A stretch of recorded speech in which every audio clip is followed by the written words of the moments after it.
नर्मदे हर दोस्तों, आज एक महत्वपूर्ण जानकारी है। जिन्होंने सवाल पूछा है उनका नाम है सुनील घोरपड़े जी, जो मेरे ख्याल से महाराष्ट्र से ही होंगे, ऐसा मेरा अंदाज़ा है। तो चलिए, उनका सवाल ये है कि नर्मदा परिक्रमा करने से पहले तैयारी क्या क्या हो, और उन्होंने पूछा है मेन कपड़े क्या क्या लेना चाहिए, पैसे कितने लेने चाहिए और खाने का कैसा व्यवस्था करनी चाहिए। बहुत सारे सवाल होते हैं जो परिक्रमा करने से पहले लोगों के मन में आते हैं, जैसे कि हम रहेंगे कहाँ पे, खाना कहाँ पे खाएंगे। ऐसे बहुत सारे सवाल होते हैं। लगभग हमको बहुत बड़ा पीरियड होता है जो घर से बाहर रहना होता है, और घर से बाहर बिना किसी सपोर्ट के, बिना किसी घर के और बिना किसी खाने के, मतलब खाने का कोई सोर्स नहीं है, ऐसा समझ के हम चलते हैं। बहुत सारे सवाल उनके मन में आते हैं। तो उनमें से एक सवाल है कि कपड़े क्या क्या लें। तो बहुत अच्छा सवाल पूछा है सुनील जी।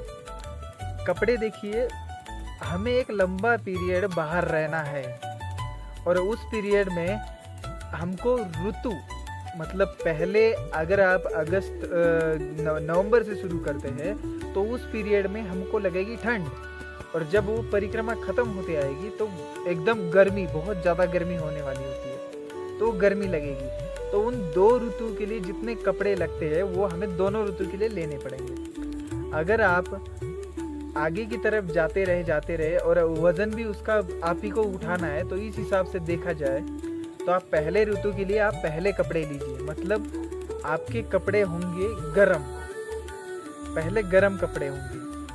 अब मैक्सिमम नॉर्मली कपड़े होते हैं, धोती होती है वाइट कलर की और कुर्ता होता है वाइट कलर का, और एक जैसे मैंने बांधा हुआ है वैसा आप ले सकते हैं। ये बहुत सारे कामों में आता है, मल्टी है, मतलब ऐसे दो लेंगे ना आप तो एक बांध सकते हैं ऐसा, जो थोड़ा पवित्र रखा जाता है, जो बांधने वाला होता है तो उसको थोड़ा पवित्र रखा जाता है। और दूसरा एक होता है वो लपेटने के लिए ले सकते हैं, मतलब स्नान वगैरह होने के बाद में अंग पोंछने के लिए या लपेटने के लिए। अब धोती होनी चाहिए वाइट, और लगभग 2 मीटर की होनी चाहिए धोती। और धोती दो तरीके की आती है, एक लुंगी टाइप आती है और एक प्योर धोती आती है। धोती लुंगी होती है 2 मीटर की, लेकिन धोती उससे बड़ी होती है। और धोती जैसे प्रॉपर तरीके से धोती बांधते हैं ना, वैसा तो हम नहीं बांध सकते, क्योंकि वो बांधना फिर चलना, उस धोती में प्रॉब्लम हो सकती है। आप अगर लुंगी लेते हैं तो लुंगी में प्रॉब्लम नहीं हो सकती, वो सिर्फ लपेटना होता है। तो आप 2 लुंगी ले सकते हैं, 2 लुंगी बहुत है। 2 लुंगी पे मैंने पूरी परिक्रमा कर दी थी। और कुर्ते वाइट चाहिए, जैसा आपको कुर्ता मिले, मतलब सूती हो। ये सारे सूती कपड़े बता रहा हूँ मैं, सारे सूती होने चाहिए। ये गर्मी में भी काम आते हैं, ठंडी में भी काम आते हैं। ठंडी में भी ये जो सूती होते वो एकदम अंदर की तरफ पहनेंगे ना हम, स्वेटर ऊपर से डालेंगे तो बहुत ज़्यादा गर्म होते हैं, तो इसलिए सूती कपड़े होने ज़रूरी है। और गर्मी में क्या होता है, वो चुभते नहीं है, जब पसीना आता है तब वो चुभते नहीं है यहाँ पे। और सर में भी आप बांधेंगे तो चुभेंगे नहीं, इस वजह से वो सूती हो तो बहुत सही है। और अब ठंडी, ये तो हो गए रेगुलर, मतलब सारी परिक्रमा में ये होंगे धोती, कुर्ता और ऐसा एक, ठीक। तो ये तो पक्का रेगुलर, मतलब एक यूनिफॉर्म जैसा परिक्रमा वासी का। और इसके अलावा हमें गर्म कपड़े में क्या लेना है, स्वेटर लेना है, अच्छी क्वालिटी का हो और ज़्यादा वज़न ना हो, लाइट वेट हो, ठीक। स्वेटर का ये ध्यान रखें कि सारे कपड़े लाइट वेट हो। और दूसरी बात सबसे इम्पोर्टेंट है, टोपी लेनी ज़रूरी है, क्योंकि कान में बहुत ठंड लगती है। कहीं कहीं ऐसी जगह आ जाएगी आपको, इतनी हवा चलेगी वहाँ पे, और टेम्परेचर बहुत नीचे गिर जाता है रात को, तो वो सर में, और आपका मुंडन किया होता है उस टाइम, जब आप परिक्रमा उठाते हैं तब और ज़्यादा, बिना बालों के और ज़्यादा ठंडी लगती है। तो इस वजह से टोपी अच्छी क्वालिटी की ले, लाइट वेट ले। और तीसरी बात है दस्ताने, जिसको ग्लव्स बोलते हैं। ग्लव्स ले, बहुत ज़्यादा ज़रूरत नहीं पड़ती, लेकिन एक टाइम पे ऐसा आता है कि बहुत ज़्यादा कम टेम्परेचर गिर जाता है और ठंडी लगती है। सुबह सुबह जब आप कमंडल हाथ में पकड़ते हैं तो बहुत ज़्यादा ठंडे हो जाते हैं, ऐसे सुइयाँ चुभती है, ऐसे लगने लगते हैं। तो फिर इस वजह से आप बहुत अच्छे क्वालिटी का ले। लाइट वेट भी आते हैं बहुत। आप अगर ज़्यादा महंगा और वज़नदार ना भी ले तो भी चल जाता है, सिर्फ वो कपड़ा लपेटने जैसा होता है। जब हम दंड पकड़ते हैं तो भी उसमें बहुत लगता है ठंडी में, तो और ऐसे हाथ में पकड़ना होता है, तो इस देर जब हवा लगेगी तब ये पूरा जम जाएगा। आप अगर दंड छोड़ने की कोशिश करोगे तो छूटेगा नहीं, और फिर से पकड़ने की कोशिश करोगे तो भी नहीं पकड़ा जाएगा, क्योंकि दर्द करने लग जाता है ठंडी में, हाथ पूरा जम सा जाता है। तो इस वजह से आपको ग्लव्स ज़रूरी है। तो अगली चीज़ है शूज़, जूते या चप्पल। कौन सी क्वालिटी के लिए कैसे ले, तो और सबसे ज़रूरी चीज़ों में से ये भी है, क्योंकि हमको पैर से चलना है, और पैर जब सही नहीं रहेंगे तो कुछ भी सही नहीं रहेगा, परिक्रमा रुक जाएगी हमारी। तो पैरों का ख्याल ज़रूर रखना है। और शूज़ ले या चप्पल ले और या सैंडल ले, इस बातों में बहुत विवाद होते हैं कि कौन सी चीज़ ले। देखिए, मैं अपना एक्सपीरियंस बताता हूँ। मैं लेके गया था, शूज़ लेके गया था, लेकिन मुझे नहीं पता था शूज़ 3-4 दिन से ज़्यादा मेरे काम में बिल्कुल नहीं आएंगे। तो मैंने क्या किए थे, शूज़ मैंने दूसरे को दे दिए थे, जिसके ज़्यादा पैर ख़राब हो गए थे, उसको शूज़ मैंने दे दिए। लगभग मैं 15 दिन तक तो उसको अपने साथ ही रखा कि कभी तो काम आएंगे, लेकिन काम नहीं आए मेरे। लास्ट में मैंने दे दिए। मैं चौथे दिन ही चप्पल निकाल लिया था। चप्पल मैंने इसी वजह से लेके गया था कि कहीं कहीं नदियाँ आएंगी, झरने आएंगे, तो उसके अंदर से जाके क्रॉस करना होता है। तो फिर वो शूज़ डाल के तो जा नहीं सकते, और बिना चप्पल के भी नहीं जा सकते, क्योंकि उसमें पत्थर रहते हैं, वो चुभते बहुत ज़्यादा है। कोई कोई लंबी नदी होती है तो वो बहुत ज़्यादा देर चलना होता है, तो चुभते बहुत ज़्यादा है। और पहले नाजुक पैर होते हैं, क्योंकि इतनी मेहनत कभी हुई नहीं थी, तो इस वजह से वो नाजुक पैर होने की वजह से बहुत ज़्यादा चुभते थे। तो इस वजह से मैं चप्पल भी ले गया था कि वो चप्पल पहन के हम नदी क्रॉस करेंगे। ऐसा हुआ भी, लेकिन शूज़ किसी काम में नहीं आए। जब हम 8 घंटे या 10 घंटे हम चलते हैं बिल्कुल, तो पैरों में बिल्कुल गर्मी हो जाती है। वो गर्मी अंदर रह के उंगलियां एक दूसरे से रगड़ खा के ना, फिर या तो उसमें फोड़े आ जाते हैं, या तो फिर वो चमड़ी निकल जाती है। मेरे तो चमड़ी निकलने, कभी कभी खून भी आ जाता था। तो इस वजह से मैंने वो शूज़ बिल्कुल रिजेक्ट करे। शूज़ ना पहन के चप्पल पहनने से ये फ़ायदा होता है कि हवा लगती रहती है। हवा और मिट्टी लगने से ना वो और ज़्यादा कड़क हो जाते हैं पैर, तो इस वजह से और ज़्यादा फ़ायदा होता है हवा लगने से। हवा लगती रहनी चाहिए, तो इस वजह से चप्पल सबसे बेस्ट है। चप्पल आप कोई सी भी ले सकते हो, ग्रिप वाली लीजिए प्लीज़, और लाइट वेट लीजिए। लाइट वेट बहुत सारे प्लास्टिक के चप्पल बहुत सारे अवेलेबल है लाइट वेट। और चमड़े की नहीं लेनी चाहिए, चमड़े की कभी नहीं लेना। चमड़े की आपको सही भी मिलती हो तो भी वो वर्जित है, मतलब परिक्रमा चमड़े की चप्पल से नहीं होती, ऐसा है। और रही बात चमड़े की, आपको मिल भी जाए कहीं भी, कुछ भी हो जाए, चमड़े की चप्पल में ये होता है कि क्यों वर्जित करिए, उसका भी साइंटिफिक कारण है। ठंडी में वो ठंडी हो जाती है और बहुत ज़्यादा दिक्कत हो जाती है, कड़क हो जाती है ना, तब आपके ऐसे लगेगा पत्थर लग रहा है। तो मैंने कई लोगों की चमड़े की चप्पल देखी है, वो ठंडी में ना इतनी कड़क हो जाती है, उसमें पैर डालो तो वो उल्टी चप्पल हमारे पैर को लगती है, तो ऐसे होती है वो। इसी वजह से मना किया गया है परिक्रमा वो चमड़े की चप्पल पहन के परिक्रमा करने से। तो आप प्लास्टिक की चप्पल देखिए, प्लास्टिक की चप्पल बहुत सारी अवेलेबल है लाइट वेट में, जो ऐसे हल्की होती है और बिल्कुल ऐसे मुड़ जाती है, और बहुत सही चप्पल होती है, मोटी होती है, कांटा लग भी जाए तो ऊपर नहीं निकलता। और ग्रिप भी अच्छी होती है उसकी, अगर आप पत्थर पे चल रहे हैं तो वो सरकती नहीं है। ग्रिप बहुत अच्छी होती है प्लास्टिक की चप्पलों की। और रबड़ की चप्पलें भी आती है, लेकिन उसमें वेट ज़्यादा होता है रबड़ की चप्पलों में। और आप ऐसे मोड़ के बैठोगे या कहीं कुछ ऐसे मोड़ के पैर आपका कभी कभी मुड़ जाता है, तो उधर उस साइड वो घिस जाती है, घिसती और कभी कभी वो टूट जाती है बीच में से। तो ये रबड़ की चप्पलों में होता है ज़्यादातर, और प्लास्टिक की चप्पलों में ऐसा होता नहीं है कुछ, मैंने जहाँ तक देखा। मैं मैक्सिमम मैंने प्लास्टिक की यूज़ करी। एक चप्पल ली थी मैंने एक्वालाइट की, वो चप्पल हिमाचल से लेके गया था मैं, सिर्फ 300 रुपये की थी वो चप्पल, 300 साढ़े 300 रुपये की वो चप्पल। मतलब बाथरूम में पहनने वाली जो चप्पल होती है ना, वो थी। आपने वीडियो में भी देखी होगी, पहले मैं दिखाता था कि ये चप्पल सबसे बेस्ट है, एक्वालाइट की थी वो प्लास्टिक की चप्पल थी। ग्रिप भी इतनी अच्छी थी, और दोनों साइड से ऊपर उठी होने की वजह से पैर अंदर रहता था, और इधर से कभी कुछ लगता भी नहीं था, कांटे भी नहीं लगते थे दूसरी चप्पलों में बहुत कांटे लगे मुझे, उसमें कांटे नहीं लगे, कुछ नहीं लगा, ग्रिप अच्छी थी और बहुत ज़्यादा चली। आधी परिक्रमा ओमकारेश्वर से ओमकारेश्वर तक आया मैं, तब मैंने वो पतली होगी, इस वजह से मैंने दूसरी चप्पल बदलने के लिए मैंने वो फेंक दी। लेकिन वैसे ही और एक चप्पल मिलती ना मेरे को, तो फिर वो पूरी परिक्रमा हो जाती मेरी। तो ऐसी चप्पल बहुत ज़रूरी है दोस्तों परिक्रमा में सही पैर रहने के लिए। आप चप्पल सही क्वालिटी की ले और हवा लगनी चाहिए, ऐसी चप्पल ले। और चप्पल ही नहीं, एक आते जूते आते हैं, उसको सुराख होते हैं ऊपर से, तो प्लास्टिक के होते हैं और बाथरूम में ही पहनते हैं मैक्सिमम। देखिए बाथरूम में जो पहनते हैं ना आजकल बाटा वगैरह के, ये आप जब पहन के जाओगे ना तो बहुत अच्छी बात है, क्योंकि इसमें बहुत सारी हवा लगती रहती है, उसमें कोई प्रॉब्लम नहीं होता और क्वालिटी भी अच्छी रहती है उनकी। स्लीपर ना पहने, स्लीपर से एडी को लगता रहता है स्लीपर ऐसे, और पानी जहाँ रहेगा वो पानी सारा पीछे उड़ जाएगा, तो ऐसे भी हो सकता है, सरकती भी है स्लीपर, तो इस वजह से स्लीपर ना ले। अब ये थोड़ी मेन चीज़ें बता रहा हूँ मैं, सारी चीज़ें नहीं बता रहा आपको। आगे की तरफ बढ़ते हैं तो पैसे के लिए पूछा है उन्होंने, सुनील जी ने पैसे के लिए पूछा।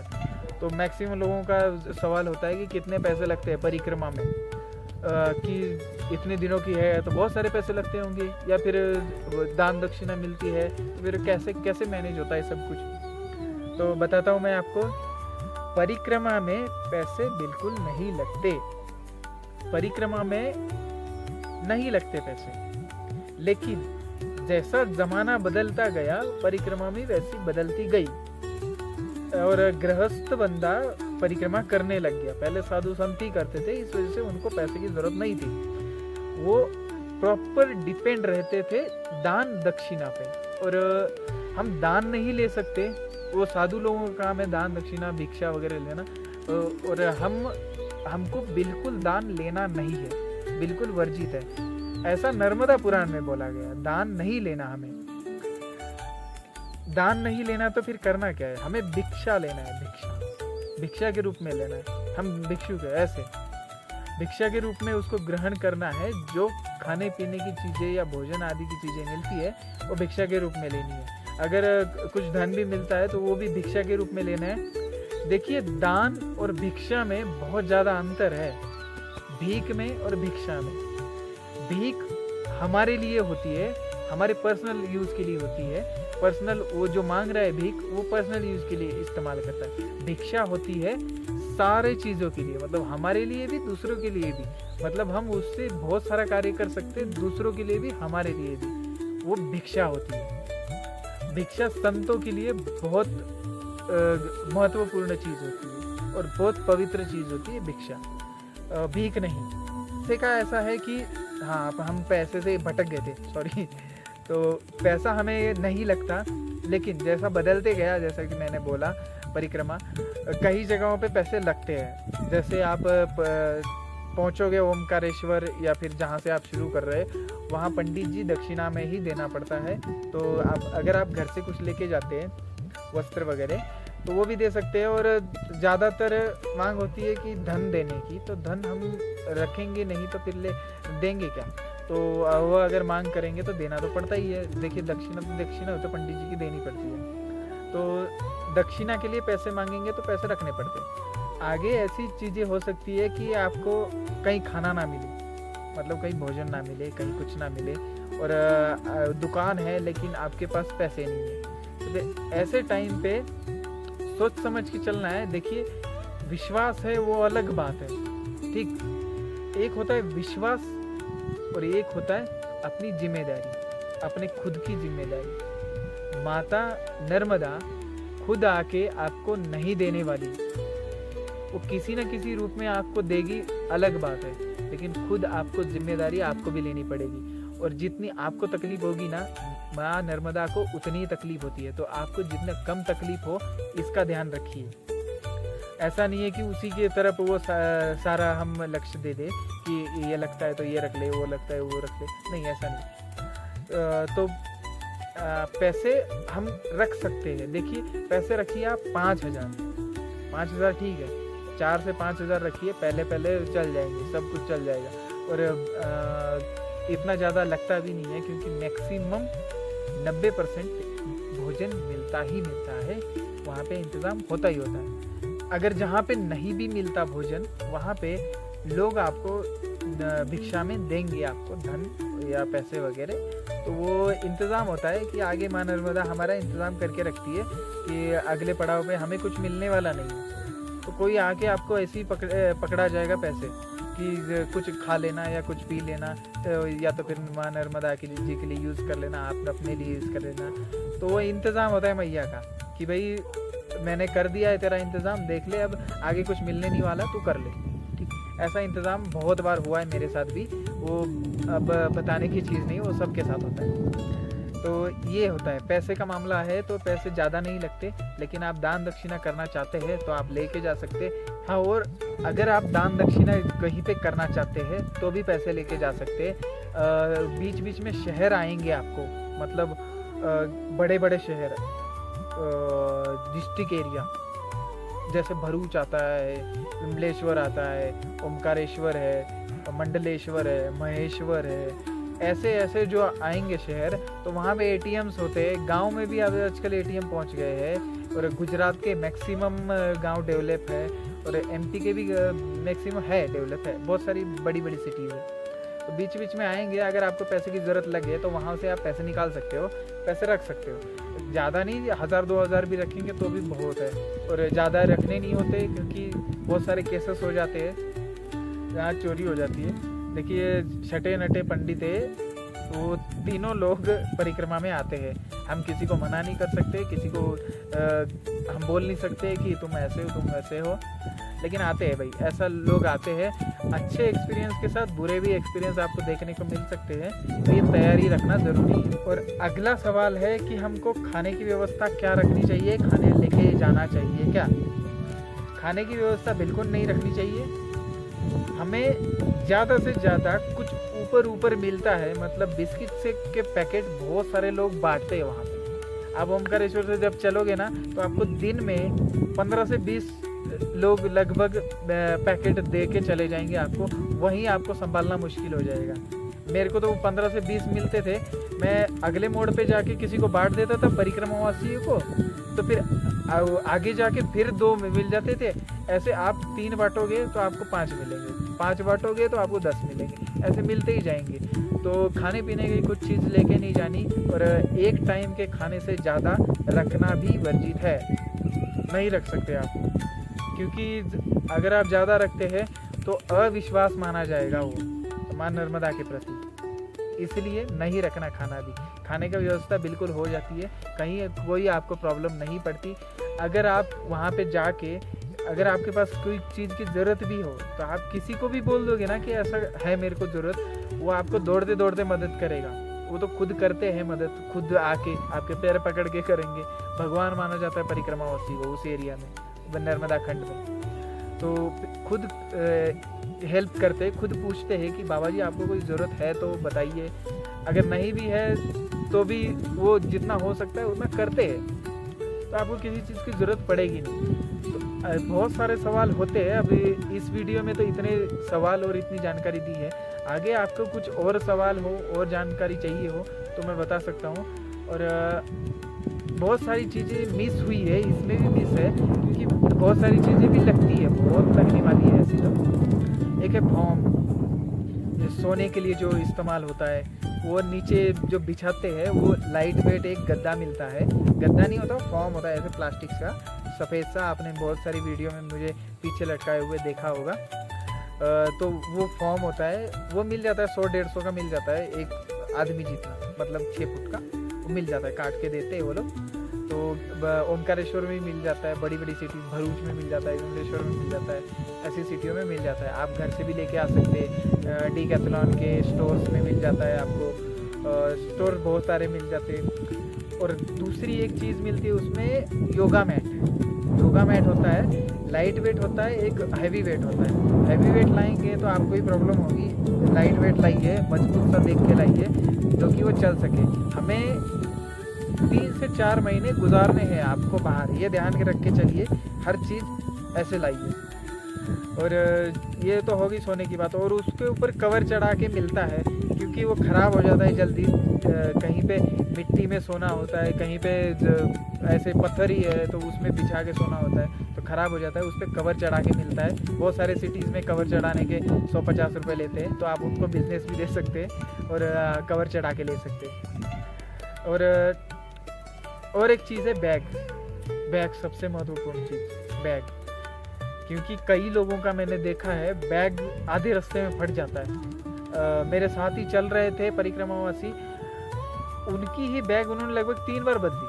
तो ये बैग की वजह से बहुत ज़्यादा दिक्कत होती है। बैग आपको लेना कैसा है? बैग आपको लेना है ट्रैकिंग बैग। ट्रैकिंग बैग मिलता है 70 से 75 लीटर, या तो फिर 65 से 70 लीटर भी लेंगे, बहुत बड़ा हो जाता है वो भी। मैंने 80 लिया था, 80 लीटर। वो बड़ा हो गया था लेकिन मेरे को फ़ायदा हुआ उसका, और ना ही फटा, आज भी वैसा का वैसा रखा हुआ है। सिलाई सी उधड़ गई है सिर्फ, वो भी वहाँ से नहीं उधड़ी जहाँ पे प्रॉब्लम हो वहाँ से। और बैग आपको यहाँ पे जो बंद होते हैं ना, यहाँ पे एकदम बड़े बड़े लेने हैं आपको, ठीक।